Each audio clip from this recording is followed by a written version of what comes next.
বীরত্বের স্মৃতিতে রৌমারীতে বড়াইবাড়ি দিবস। প্রতিনিধি আক্তার হোসেনের পাঠানো চিত্রে ডেস্ক রিপোর্ট।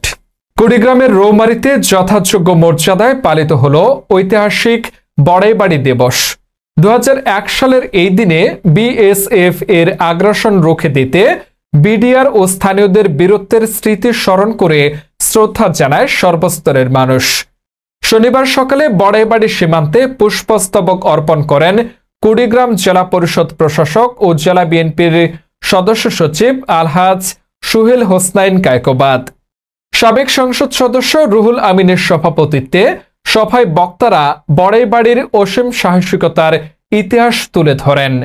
অনুষ্ঠানে জেলা ও উপজেলা বিএনপির নেতৃবৃন্দ সহ স্থানীয় গণ্যমান্য ব্যক্তিবর্গ উপস্থিত ছিলেন। মোনাজাত ও দোয়ার মাধ্যমে শেষ হয় দিবসের কর্মসূচি। এতক্ষণ দৈনিক আমাদের খবরের পাশে থাকার জন্য ধন্যবাদ।